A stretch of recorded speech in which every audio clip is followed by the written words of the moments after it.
Hey Raghunath, tell everyone about our Patreon community. Sure, Kaustubha. The Wisdom of the Sages Patreon community is an incredible online yoga resource.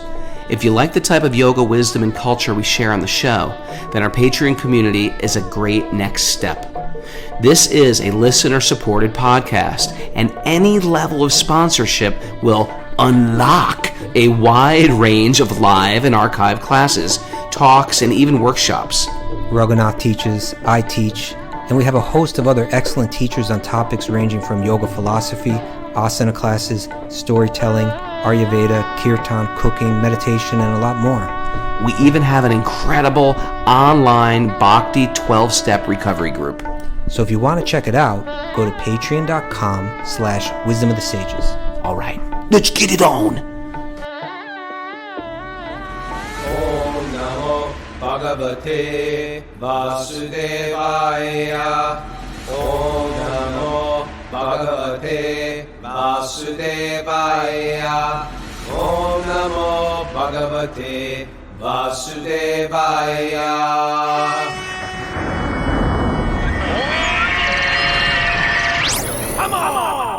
Live from Super Soul Farm, this is Wisdom of the Sages, a daily yoga podcast with your host, Raghunath, and co-host and senior educator at the Bhakti Center in New York, Kaustubha Das. Welcome to the show. Welcome to the Srimad Bhagavatam. Welcome to Walk on Wednesday. Oh, before we introduce our guest, Kaustubha, I want to just say we had a wonderful, fun, sweet baby Krishna last night. That's what I heard. It's, you know what? It's nice to just wind down the evening with stories about Krishna. And we chanted some mantras and some songs, beautiful Sanskrit poetry. And I tell you, it is a nice day. The mind wants to sort of like have fun and be entertained in the evening after a long day of whatever. And if we can direct that towards Krishna's pastimes, it's such a great way to wind down. And I haven't done it in a while. And like my kids came in at the end, driving me crazy, but also they also just wanted to hear, but they were sort of fun and playful. And then we went out in the living room and had a kirtan, and I posted the kirtan on Instagram. And I just say it's something about winding down with Krishna's Leela. It's incredibly powerful. I mean, you know the deal. You taught me. Did I? You taught me. Really? Yeah. Yeah, you did. Now So you're teaching me. it was You're a sweet reteaching way. me. If you have missed it, you can see it on Patreon. If you're a Patreon member and you're new to it, you can go back to all the old Sweet Baby Krishnas and watch them at your convenience. And if you're new to the show, welcome. We have a Patreon account, patreon.com/wisdom of the sages. And that's if you like what we're doing, you can support us any way you can. And then you get backlogs, treasure chests of Sweet Baby Krishnas and yoga classes, and you might never even have to go to a yoga school ever again. You could just live on Patreon and maybe never leave your computer. That sounds pretty fun. Just like strap your computer to your skull, and you could just live life with that computer on your head. Who needs reality anymore? Just so anyway, you can gain secret access to that very, very, very, very exclusive club by joining patreon.com/wisdom of the sages.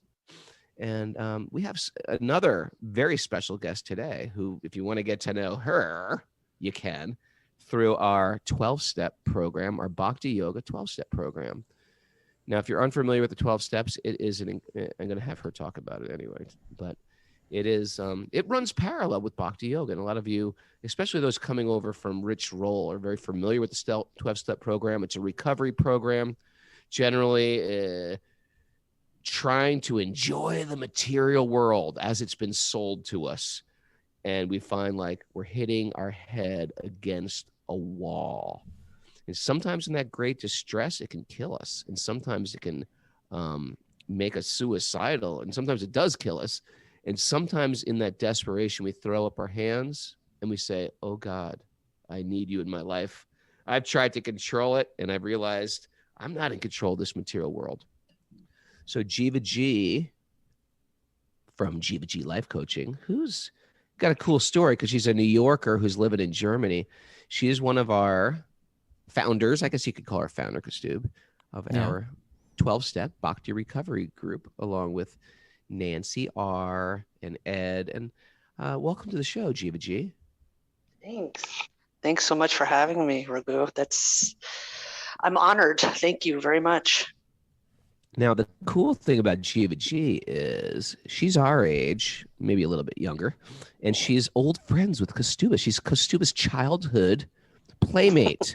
They'd go on play dates together. Sort of Want to type of share? play, What I did you guys suppose. do? Did you go to the cinema? Did you play in the park? What kind of like lovely things did you guys do when you were 14 years old? Did you go Geez. roller Square skating? Right? Roller skating was popular back then. No, we didn't do any of that. We were hanging out in Tompkins Square Park, We went hanging to the out park. by the. Oh, that's Yeah. an unsavory place to hang out. Why would you go there? Why not go to you lived on the Upper West Side. Why not go to the museums? So many good museums in New York at that time. Tricks are for kids, kiddo. Yeah, no, I was. I think Kaustubha was actually a little bit more pure than I was, as he still is. I think back then I definitely wasn't. I still don't think I am. I know you don't, but yeah, no, we were running the streets. I think at some point Kaustubha, found Krishna consciousness at about 18, right? I mean, 19? sort of, but I really got into it about 20.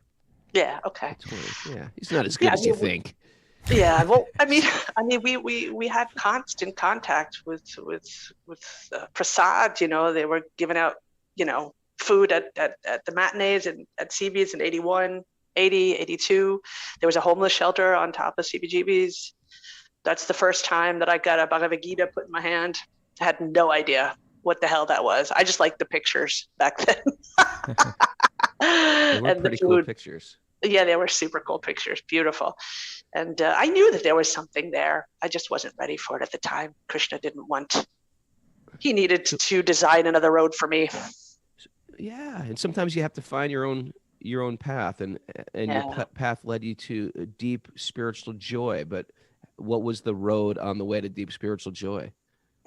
Deep spiritual heroine. I had to give my will and my life over to care of drugs as drugs understood themselves, and then I could give my life to God after that. So, I mean, I would say that I started real young. My first joint I smoked, I was 9.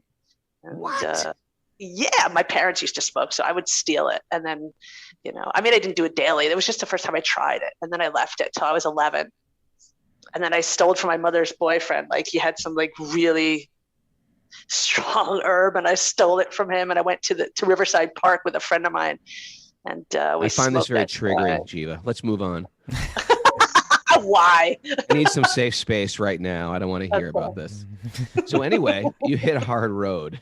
You hit a hard I road. hit a hard road. Yes, I did. I hit a hard road, and eventually it got me into some pretty dark places. With using very hard drugs, and that was a long painful road. And I'm grateful for every single bit of it. I have to say, for my addiction, if I think about it, 1866 always comes to mind, and also the stories of Queen Kunti. The prayers of Queen Kunti.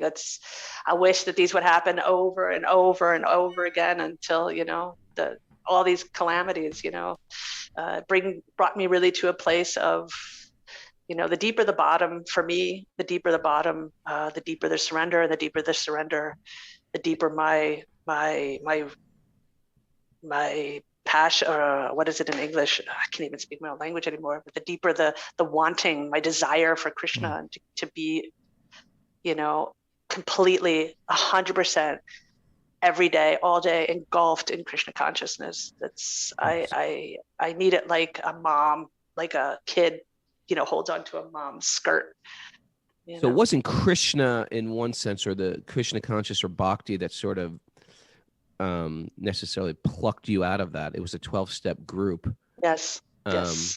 And do you want to explain for people who are unfamiliar with the 12-step group what the heck it is, and what the hell does it have to do with Bhakti Yoga, and then also next, and lead that into how you got into Krishna from there? Wasn't that enough? Well, when I got into the 12 steps basically comes from Alcoholics Anonymous was the original 12-step program. And I think everybody knows what the 12 steps are. And if they don't, and you're curious, please come to one of our meetings. It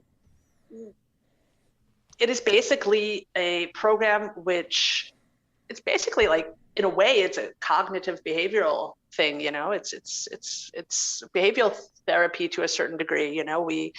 We surrender to the fact that we can't control our, drinking or drugging. And then we work this program on a daily basis. And it's basically just a toolkit for life for people like me who are completely blindsided by Maya, and our addictions, which makes it double, Mm-hmm. And what it has to do with Bhakti is it's exactly the same thing. Bhakti is also a toolkit. Bhakti gives you practical tools to keep close to your higher power, keep close to whatever higher power that is. I mean, Bhakti could be, for me, Bhakti keeps me close to Krishna, and other people, I don't know what they do, but I'm sure, Bhakti is applicable to basically anything. One thing that, and I've shared this before, but it was really so striking to me is that when I introduced you to Radha Swami, Mm-hmm. and I was saying, I was saying kind of the way that Raghu started when we were kids, we were running around, and it was quite frankly, a pretty wild existence and pretty dangerous existence. Oh yeah. As kids on the Lower East Side in New York City back then, in that world and in that scene, Mm-hmm. and I said, and so when I was 20 or so, I went one path, which I became a monk. I mean, it was like the complete opposite in one sense, right? It was just like, a renunciation of all of that, and Gwen went another way, and that led to like heavy addiction and so many struggles and so on. And then, but we actually got reconnected almost like 30 years later through Facebook. It's quite amazing, isn't it? Yeah, we friended each other on Facebook, and even then, like, there was just some friendly exchange, but just a little bit of friendly exchange. But at a certain point, then Jiva said to me, like, oh, I'm reading the Bhagavad Gita, I'm practicing some yoga, I'm learning more about this. This is changing my life. And then eventually we really reconnected and began to speak. But what I was sharing with Radha Swami was like, even though we went these two different ways, at this point, when I hear Jiva speak and the ways that she expresses herself, sometimes the sincerity and the intensity of her desire to reconnect with God, sometimes it sounds like it's like straight out of the prayers of the Bhagavatam, like the demigods or the great devotees of the Bhagavatam are speaking. And when I said that to Radha Swami, he made this point, and it was really important to me to understand, because the tendency might be for some of me to think like, oh, well, I've spent all these years doing all this as a monk and all this practice, and and in those years of her life had just been entirely wasted or something like that. But he said, actually, this 12-step program, he says, it's very powerful. It's very effective because, as Jiva was saying, the principles of bhakti are very much there present in it.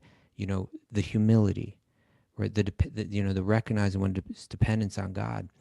And a lot of the kind of stuff that you teach a lot, Raghu, like in your 6 pillars about, being able to apologize for the wrongs that you've done. Like it's a real level of like, right, of getting real, becoming humble. It's not spirituality like in some superficial way, but it's like it's really digging in deep and getting, it's a tangible thing. Right? It's tangible. It's very Right. so the results are very real, and so it's exciting to us that you have this, and it's tied in with wisdom of the sages, that we have like these regular 12-step recovery groups, but that it has bhakti built right into it. It has Krishna consciousness built right into it. And maybe you could just share a little bit about the different types of meetings that you have.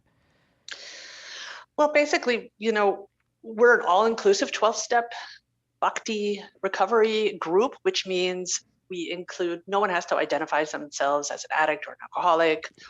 We have the whole spectrum. We have, addictions and associated behaviors, which means we got people from codependence, dysfunctional families. We have anyone who's struggling with an addiction or an affliction or anything in that area is welcome to come, because a 12-step works 12 steps and bhakti work for everybody.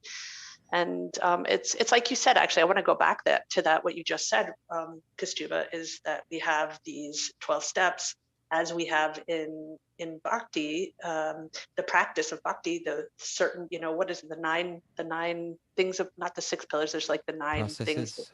Yeah, exactly. And each step is something that we work on, and it just helps us to be a better person. And every morning I ask myself, how can I be a better person today? Am I being the best person that I can be? And bhakti helps me, not only helps me, it saves my butt.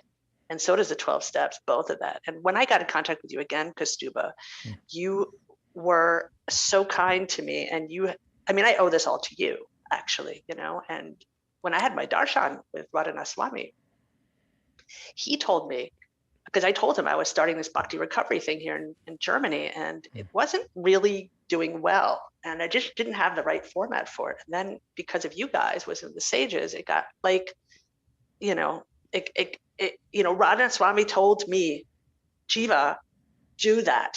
Just go out and do that. And you did too, Kaustubha. You said, what are you good at, Jiva? What are you good at?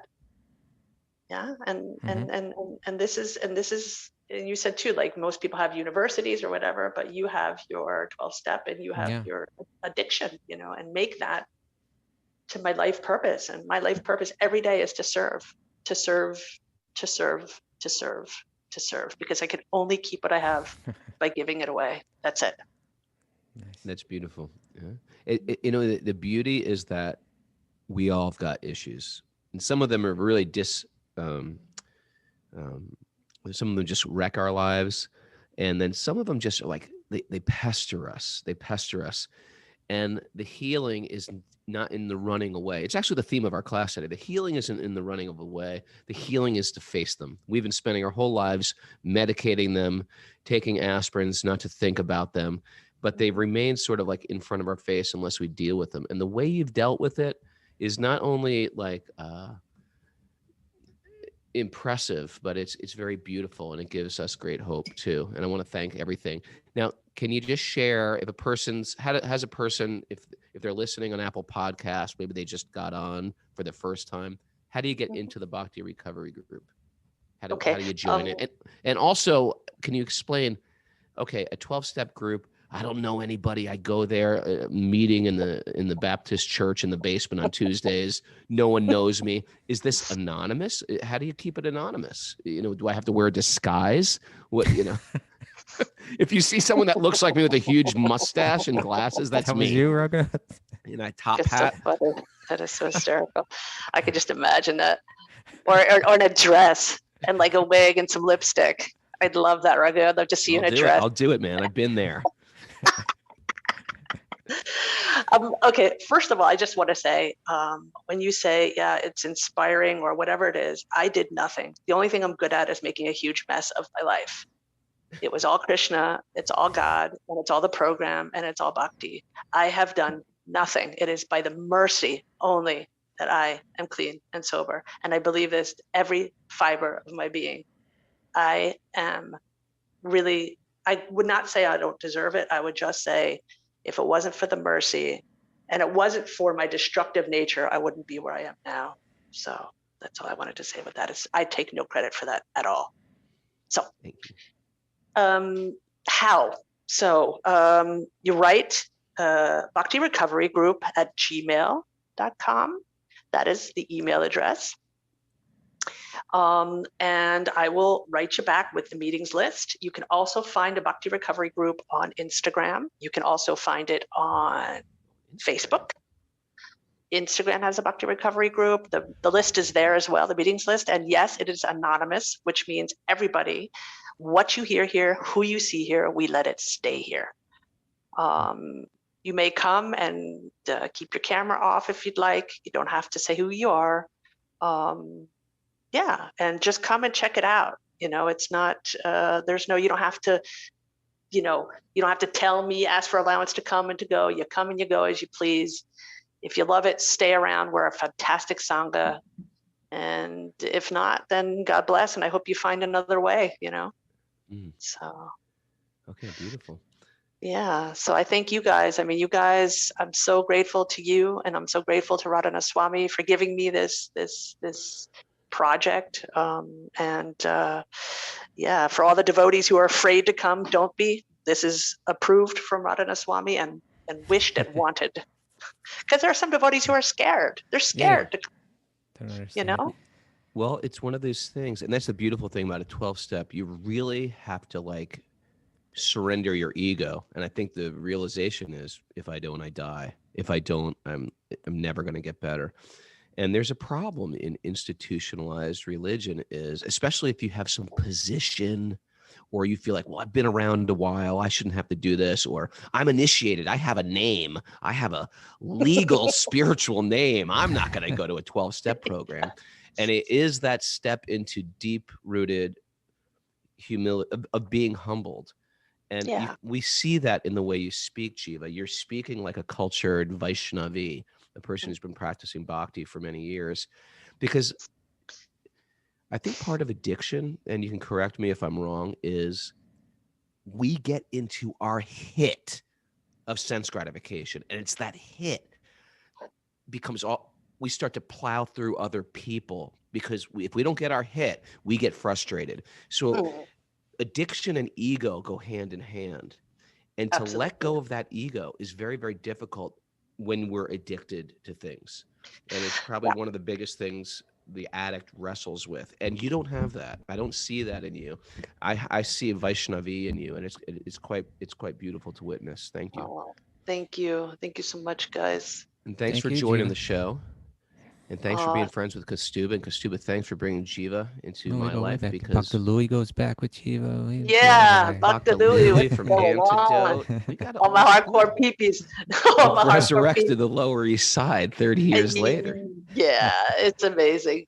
And I just have to say, also thank you, Nancy, and thank you everyone for the Bhakti Recovery group. Without you guys, there wouldn't be a group. So, I mean, it's not me, it's everybody. So I want to give a shout out to all my Bhakti Recovery people, Ed, and Bhakti Ed, and Henrik from Sweden. He's doing a fantastic job on Mondays. And Kamalakshi, we have a new meeting on Fridays, adult children. We have adult children of alcoholics. You got there's a men's meeting on There's a men's meeting on Tuesday. And then Friday is now an ACA meeting, which is adult children of alcoholics or dysfunctional families. That's Kamalakshi. Okay. And on Monday, Henrik is doing as Prabhupada sees it, as Bill sees it, as Prabhupada says it. So it's like that's a nice name. Yeah. Bill refers really nice. To Bill and Bob. Bill is the founder of Alcoholics Anonymous. Okay. Bill Wilson. So he's drawing parallels between the big book of 12 steps and Srila Prabhupada's teachings. Well, there's a book called As Bill Sees It, and he takes it from there. So. Gotcha. And then we do the daily Prabhupada quotes, and so we just kind of do that. And so Henrik is doing a great job of that. He's got such a nice mood. Henrik is just a sweet Swedish devotee. Love that guy. Sweet Swedish. Yeah, There's amazing. over there. Yeah, and Nancy does Thursdays, which is Big Book and Bhagavad Gita. Nice. And Wednesday maybe post your whole week on Instagram. Well, you're going to get a bunch of new subscribers today. Yeah, I'll do that. I'll do that a little bit later. I'm at a training now. I'm at a coaching training. I'm a trainer. I'm training to train coaches. Oh, good. Well, thanks for joining us, and thanks for being here, and thanks for being in our life. We're incredibly grateful, and we're going to use your statement to launch into the Bhagavatam today. So segue. It's very good. Yeah. So one thing, Kaustubha. Yeah. Jiva made this incredible point about her recovery depends on seva, service, seva. And that's a huge part of the 12-step recovery. And it's a huge part of what we're going to talk about today, because a lot of times we grow up in the West and we get sick of the concept of some higher power, some higher force that I have to subjugate to. And we always hear like, just surrender. And it becomes this almost like okay, the Russians are coming with weapons. Just surrender, throw up your hands, and then I'm going to have to go to a prison cell. And this is our concept of getting close to God. And it's like whenever we deal with God, it's always like this. It's got almost like issues. this raid, raid and prisons and giving up and stuff like that. It's not sweet. And sometimes we try to accommodate to the Western religion, but there is no parallel except essential truth. But these words like we use, like, and we've been sort of like plugging in new words. We said yesterday, I said sinful. Let's just call it crippling behavior, and we're wordsmiths like that. Mm-hmm. And so I think this idea of seva, and that the higher power, it's actually a sweet love, like in the same way you take care of your own children very sweetly with love. She's thinking, I want to render service because it gets me out of my own mind and my own problems. And we're going to get into the concept of we are God. And when you have this, we are God. Yeah, you didn't know I was God? I'm just here to share that with you. My name is Papa G. Come here, I will hug you. Come get in line and hug Papa G. And in Krishna consciousness, it goes back. We get attracted to this Eastern thought because we are sick of this father, this patriarchal, nasty man. We want this concept like I am God, the Eastern thought where I am God, you are God, we're all God. We just forgot. So let's crack this coconut open. Let's crack it open. Kaustubha. Yeah. Well, let's start with the secret incantations. Okay. Take a deep breath, everybody. Narayanam namaskritya naram chaiva narottamam devim saraswatim vyasam tato jayam mudirayet. Before reciting the Srimad Bhagavatam, which is the very means of conquest, one should offer respectful obeisances to the personality of Godhead Narayan, unto Narayan Rishi, the supermost human being, unto Mother Saraswati, the goddess of learning, and to Srila Vyasadeva, the author. Nasta prayeshva bhadreshu nityam bhagavat sevaya bhagavati uttama shloke bhaktir bhavati naistaki. By regular attendance in classes on the Bhagavatam and by rendering service to the pure devotee, all that is troublesome to the heart is almost completely destroyed. And loving service to the personality of Godhead, who is praised with transcendental songs, is established as an irrevocable fact. Om Jnana Tamarandasya Jnananjana Shalakaya Chakshurun Milatam Yena Tasmai Shri Gurave Namaha. I offer my respectful obeisances to my spiritual masters who have opened my eyes, which were blinded by the darkness of ignorance, with the ointment of knowledge. All right, my friend. All right. You want to relocate us? Tell everybody where we are today. Well, we are on the third canto of the Srimad Bhagavatam, chapter 5, where we have, again, Maitreya, Sage Maitreya, speaking to Sage Vidura. And just a couple sages. Just a couple sages hanging out in Haridwar. And talking amongst themselves.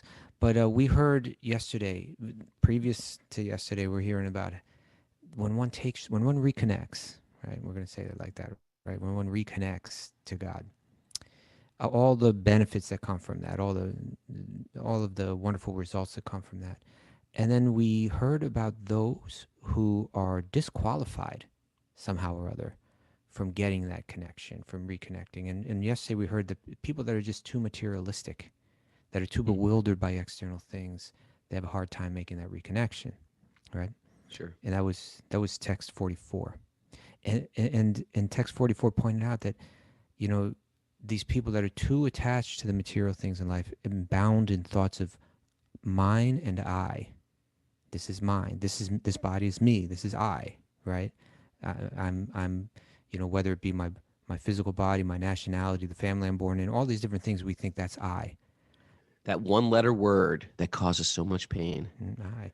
And then there's the four-letter word, mine, right? Mine. So people that are too caught up in that, they can't see what should be obvious to us. What is everywhere? The God is everywhere, and God is right in my own heart. So he said, This is text 44. Oh Lord, persons who are entangled by undesirable eagerness for the temporary body and kinsmen, and who are bound by thoughts of mine and I, are unable to see your lotus feet, although your lotus feet are situated within their own bodies. But let us take shelter of your lotus feet. So that's one disqualification. I can't even realize God within my own body. He's there all the time. Because I'm too absorbed in the externals, thinking I'm going to find happiness through external things. Okay. But then, so that's one disqualification. Now there's another disqualification. And this is where you were going, earlier here this morning, Raghunath, this. Say I can get that. Say I'm a person that's thoughtful, that's observant, that has recognized that the pursuance of the material external things in the world doesn't give me happiness, doesn't give anyone true happiness, right? And not only that, their insight is so clear. Maybe it's been clarified through reading books of Eastern philosophy or things like that, that they've recognized that it actually in the long run brings miseries. It's another way that people get their Kaustubha is sometimes people are, what was that book? The guy, the monk who sold his Ferrari or something like that. Like I was a Wall Street guy, made millions of dollars. It wasn't the path. And now I've given up everything. So we've already indulged. We've realized it doesn't give us what our heart wants. Right. And now I want to realize that I am actually God. Okay. Well, so that's the point. You see, someone may get that, but then they've only got half the picture. And so this text 45 is going to start to talk about this other disqualification. Okay. Text 45. You want to read that one? Yeah. Oh, great Supreme Lord, offensive persons. Offensive. Was that word we used yesterday? We call the people with issues. Apparatis. Apparatis are people with issues. People with issues. Right. Yeah, not offensive. Apparatis. That's what we plug that. I mean, people with issues. We plug that new. It's new speak. Wisdom of the sages speak. Yeah, brought back. People with issues whose internal vision has been too affected by external materialistic activities cannot see your lotus feet, but they are seen by your pure devotees, whose one and only aim is to transcendentally enjoy your activities. Okay. Now Text let's 46. No, let's hold on. Let's hold on one second here. Enjoy the ride. Yeah, why not? Srila Prabhupada, he writes, this commentary is interesting, and he uses an interesting analogy. So let me read a little bit from it. This is commentary text 45. Srila Prabhupada says, as stated in the Bhagavad Gita text 1861, the Lord is situated in everyone's heart. True? Yep. It is natural that one should be able to see the Lord, at least within themselves. But that is not possible for those whose internal vision has been covered by external activities. So this is the first disqualification. I'm just absorbed in external things, right? The pure soul, which is symptomized by consciousness, can be easily perceived even by a common person because consciousness is spread all over the body. The yoga system, as recommended in Bhagavad Gita, is to concentrate the mental activities internally and thus see the lotus feet of the Lord within oneself.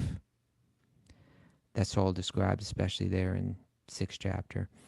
But there are so many so-called yogis who have no concern with the Lord, but are only concerned with consciousness, which they accept as the final realization. Okay. So in other words, okay, I recognize the problems with material life. I see that doesn't lead to true happiness. I'm interested that I am not this body. I am consciousness. But they want to cut it right there. We call that having issues. Right?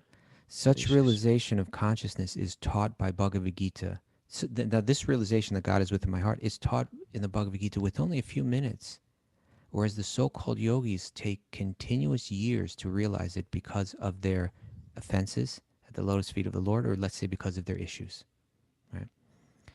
The greatest offense is to deny the existence of the Lord. The biggest issue to deal with, right, is to deny the existence of the Lord as separate from the individual souls, or to accept the Lord and the individual soul as one and the same. I am God. People come to that very illogical conclusion due to issues, right? Yeah. Sometimes we've had an overbearing parent, like really overbearing, like traumatically overbearing, or had other authority figures that were overbearing, Religious created trauma, things, were yeah. incredibly abusive. Therefore, when I hear about a personal being, a supreme personality of Godhead, that is like the last thing I want to hear about. I want to escape, and I want to accept that I'm actually God. It's sort of like, it actually really endorses my own ego theory anyway, which was I always thought I was God, and now Yeah. I'm finally hearing it from these Vedic truths that I am God. And you can hand select verses from the Upanishads and the Gita that endorse that theory. Yeah, that can be interpreted that way, but that's kind of taking half of the story and not taking the whole story when you do that. Yeah. Right. So it's clarified in Bhagavad Gita and Bhagavatam that the soul is made of the energy of God, but is not identical to God. Right. So therefore we have the qualities of God, which is eternality and consciousness and full knowledge, as well as bliss. That's what we're made of, Satchit Ananda. But it doesn't mean that we're the source of that. And the difference between one of the prominent differences between us and that source is that we can be covered by another external energy, become confused, become bewildered, and therefore we're suffering in this world, right? Therefore we go through so much pain and struggle. So Prabhupada continues. He says the impersonalists misinterpret the theory of reflection. Now this is interesting. The theory of reflection, that that the world that we're living in is a reflection. It's not the true substance. It's illusory in some sense. So he says they misinterpret the theory of reflection, and thus they wrongly accept the individual consciousness as the supreme consciousness. And so now he gives an interesting analogy here. He says the theory of the reflection of the supreme can be clearly understood without difficulty by a sincere common person. And when he says sincere here, I think he means without the issues. A person that's not it's called objective thinking, right? When we have issues, we can't judge something objectively. Yeah, we can't see it clearly. Yeah. So Prabhupada's saying if we don't have issues, we can look at what's being taught in the yogic literature objectively and make clear sense of it. But if we have issues, then we start to twist other ideas out of it that aren't necessarily logical. Someone who could try to help us and love us, we might see them as dangerous. Yeah. Ignorance doesn't make you blissful. Ignorance just makes you not even know where to approach someone that's going to help us. You could want to feed the deer some food, but the deer thinks he's trying to kill me, so he runs away from the very person that's trying to take care of him. So it's a big part of our spiritual path is to put on the truth goggles and uproot the resentment. Also a big part of a 12-step program. It's the truth that sets one free, ultimately, right? Yeah. So now here's the analogy. He says, when there's a reflection of the sky on the water, both the sky and the stars are seen within the water. But it's understood that the sky and the stars are not to be accepted on the same level. The stars are parts of the sky, and therefore they cannot be equal to the whole. The sky is the whole, and the stars are parts. They cannot be one and the same. So let's say I'm a star in the sky. Right? You are. Oh, you're a shining star, man. You're a shining star, brother. You're a rising moon. You are the North Star. Still, the moon's appears bigger in the sky. Imagine I'm a star, right? And I'm looking down at my reflection on the water, and the whole sky is there, and I'm identifying myself as the sky, right? But actually, I'm dependent on the sky. The star rests within the sky. And so similarly, we might recognize that this world is a reflection. We might recognize that this world is an illusion. We might recognize that true happiness doesn't lie in the temporary, always shifting, moving things of this world. And so therefore we say, I am something different from that. I am not material. I am spirit. I am beyond that. And then from that, one misconstrues the idea that there's two categories, spirit and matter, and I am spirit, and spirit is God, and I am God. But what that misconception prevents one from is the benefit, the overpowering, I mean, from so much, ultimately like the bliss of divine love. But on the level of practice, it leads to the idea that it's through renunciation that I will achieve my moksha, my liberation. I need to give up. I need to turn my back on this illusion, walk away from it. And when I just, it's kind of through negating the world that I'll achieve my liberation. Whereas on the devotional path, it's like I can recognize that this is an illusion, but I don't think that I'm God. Right? I think that all of this is God's energy. I didn't create it. And it can all be offered back. And in this way, I engage my mind. As Jiva was saying, service, service, service. It's So hard this is like the to control the first mind step. just by negating everything. Yeah. Go ahead. I'm sorry. I'm a cutter. No, I no. cut you off again. No. I stepped on your ahead. toes. No. Stepped on your lotus feet. It was your time to speak. Stepped on your flower feet. It was your time to shine, Raghu. Go for it. Well, the material world is, how can I enjoy through my senses? Senses, this is fun. The whole world is looking, how can I enjoy through my senses? And then you get to a point of you're like, this isn't fun anymore. The 12-step program is extreme versions of that. This is like going to kill me. But even if you're not addicted to a heavy drug, you could just say, I always overeat, or I always consume too much media, or I'm sick of indulgence. I've been dating too much, and I want to pendulum back and not date anybody. So eventually, from indulgence comes from a sickening of indulgence, and you realize, if you're intelligent, that there is a limit to how much I can enjoy through my senses. And those people are called yogis. And yogis, we throw the word yogi around very cheaply, but it's actually a very, very exalted position when you realize I'm not going to go out there to find my pleasure. I'm going to go inside. And if you basically, and I think it's safe to say we've been there before, fasting, celibacy, controlling your environment, be very, very careful who you associate with, limiting your speech, you will find a type of internal peace that comes with regulating the senses. I just did that, 21-day fast in December. And after you struggle with the senses, your senses finally surrender, and you finally start feeling a peace of mind and a clarity. And Kaustubha, you were saying, Raghunath, you're so lucid, you're so calm, and your face is less fat. I didn't say that. But you get a peace of mind, because what's happening is there is a peace and a joy already within us. Now, Bhakti is saying, okay, we are a drop from that ocean, but you can't float a boat on that drop. You can float a boat on the ocean. So we're a drop from that ocean, but our real joy is in connection through love. And love is an action. Love is through that seva, or that service. And not only that service, as Jiva was saying, is our savior. That service, like, I want to exist within a community so I can render service to that community. Why? Because that's what love is. And and love is higher than peace.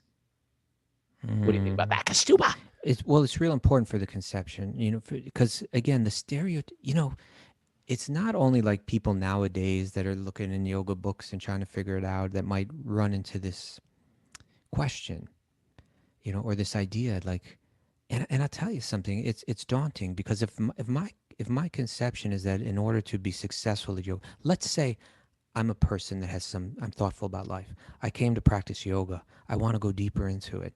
And I look at what yoga can deliver and how it's written about in these ancient texts, right? That I could become free from all anxiety. That I could become, I could find a deep internal happiness, right? Big promises. That I could sit quietly alone and feel complete deep bliss from within, needing nothing external. And that no matter what's happening external, it doesn't shake me or rock me. And I could feel this intense internal joy all the time. Okay, that sounds beautiful. Is that, and it makes sense to me that the material things don't deliver that, so I need to renounce the material things. I need to turn away from it. But is that the kind of thing that only like the wandering nomad in wandering in the mountains gets? Can I even do that? Do I have that ability to do that? Is this something that's unobtainable for the modern day person? And it would seem to me, how many lifetimes will this take to achieve? Right. Like that. So I think you and we both kind of have this faith. And this is something that I talk about a lot when I speak, like even before I speak, when I give courses and stuff like that, I like to share the idea that every one of us, like if we look at this Wisdom of the Sages community, people here with us this morning, we've got 94 people or more here this morning with us. Or all the people that are listening to this, all the people that have decided to spend an hour of today listening to this podcast instead of doing something else. There's an interest in yoga. There's an interest in spirituality, and my conviction is that every single one of us could achieve these highest goals of yoga, that they're not unobtainable, but that we need to drop what for some may be a stereotypical idea of what yoga means, and really focus on the practical end of it. And so my point is, it's not only us, but it's Arjuna himself in the Bhagavad Gita who comes up against this question or this problem, right? Where he's a man of the world, and he's had a mind that has been scarred, you could say, been hurt by going through really tough stuff in life. He's a prince. He's had the indulgent life in one sense of a prince. He's had the luxuries. He's the 1%, and he's learned. And but he's now also all gone of a sudden, through a lot of abuse, right? It took tons of abuse. His wife was abused. His family was abused. Sometimes we think, okay, these guys are the privileged. They must have it easy. Guess what? No one gets a pass on pain in the material world. That's just part of having a body. And so here's a perfect example. Arjuna's life was very painful again and again. He was kicked out of his kingdom. He was left to go to the forest. And I often think about that moment when he and his brothers and his wife are leaving the kingdom. Humiliating. It was so brutal, the way that they had to watch Draupadi treated, watch their wife treated, right?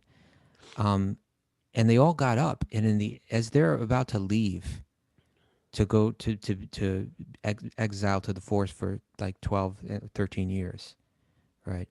What they had just witnessed, like basically they watched someone attempt to sexually abuse their wife right in front of them, in public, in the most cruel, way.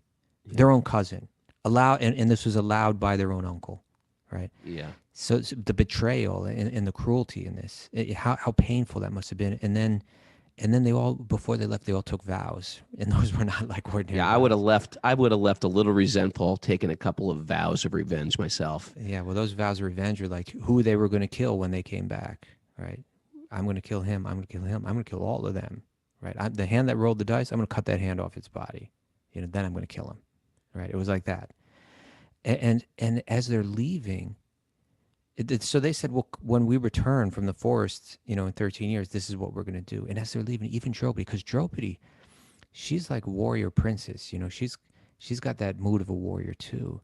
And she's turning to Yudhishthir, Arjuna's elder brother, who Arjuna just loves with all his heart. He loves Draupadi, he loves Yudhishthir, right? And Yudhishthir, she's saying, what kind of warrior are you? Why are you waiting 13 years to do this? Why don't you do this right now? How could you allow someone to treat me like that? And then Bhima, Arjuna's other elder brother, saying, yeah, Yudhishthir, what kind of warrior are you? I can't believe that we're walking off. And so he's watching his whole family, the people that he loves so much, just like torn apart by this abuse. It's such a scarring thing, and then he has to live with that for 13 years. So my point is, when he comes back 13 years and he's on that battlefield, this is the beginning of the Bhagavad Gita, right? And Krishna draws his chariot between the two armies. And who does he draw the chariot? Out of the thousands of people on that battlefield, who does he pull up in front of?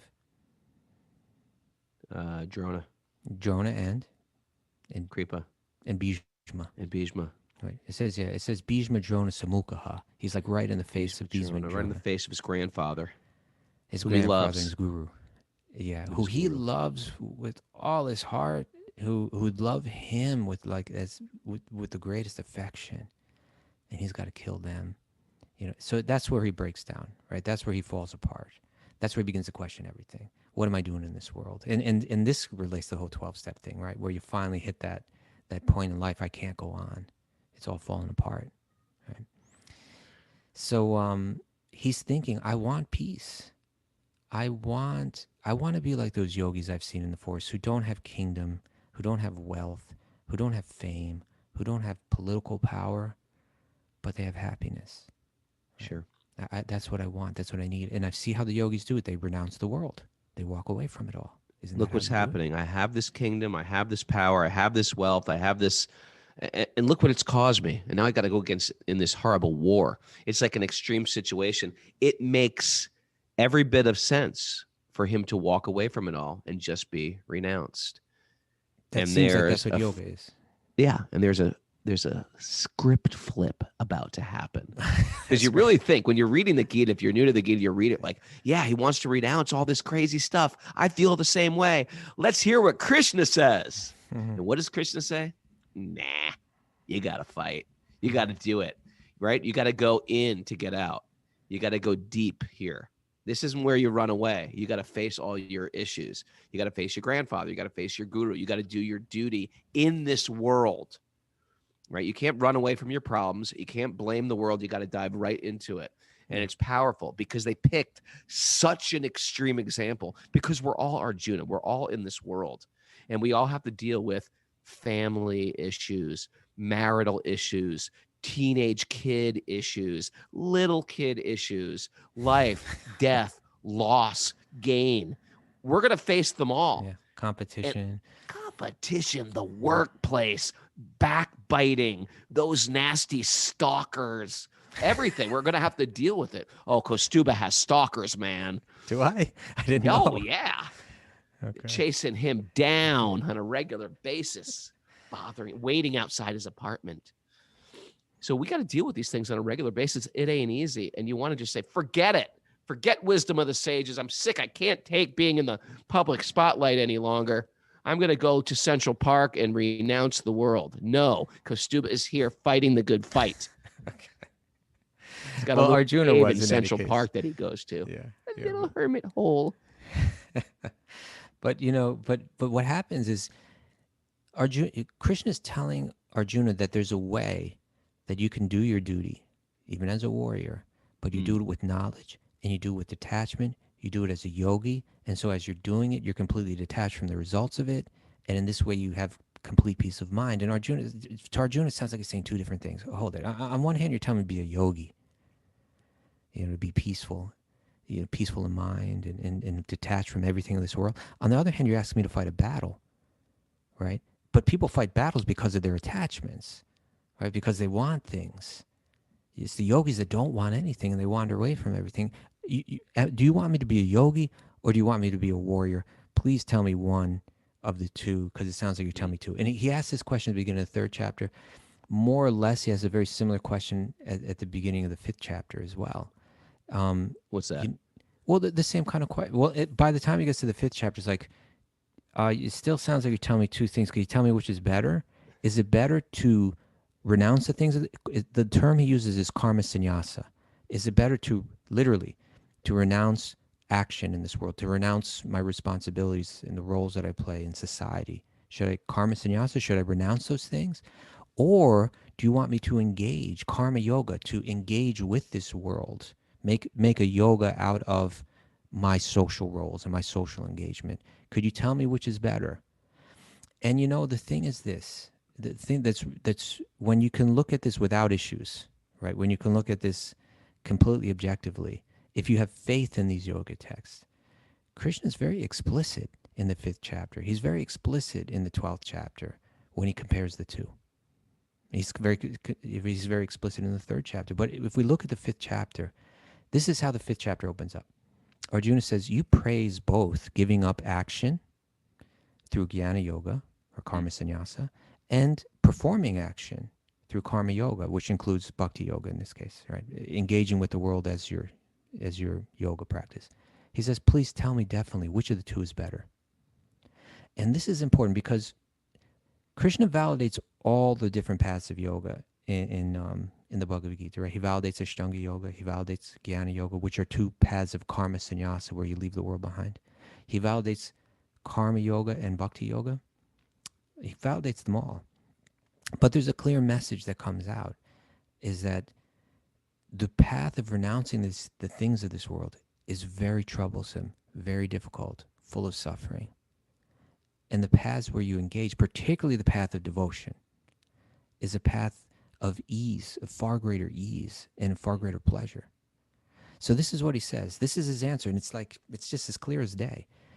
Bhagavan Sri Krishna replied, both renunciation of work and karma yoga produce the highest benefit. They both lead to liberation.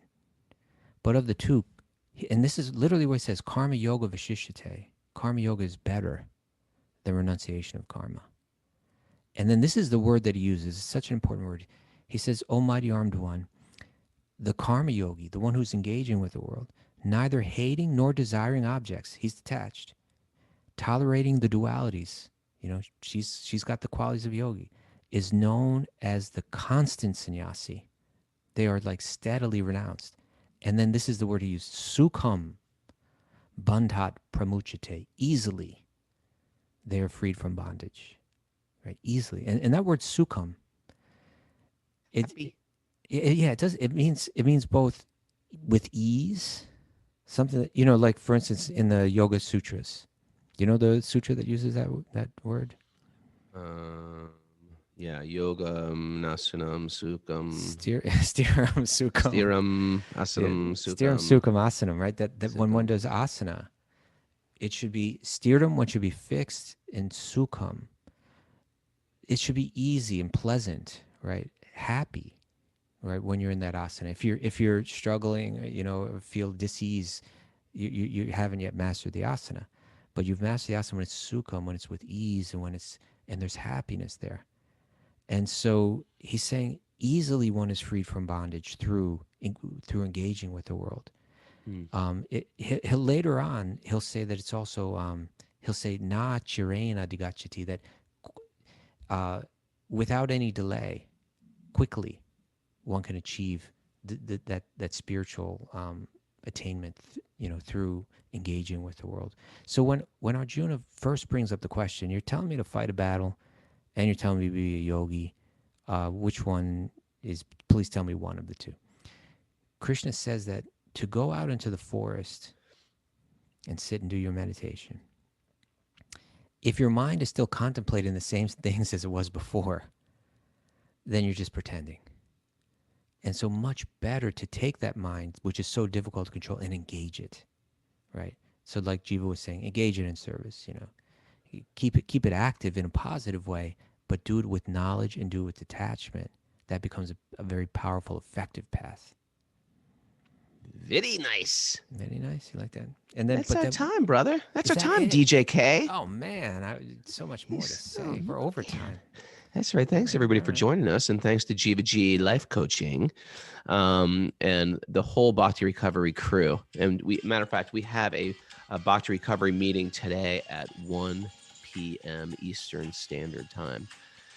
So if you'd like to join us, if you're not part of that group, you can get there via Patreon, patreon.com/wisdom of the sages.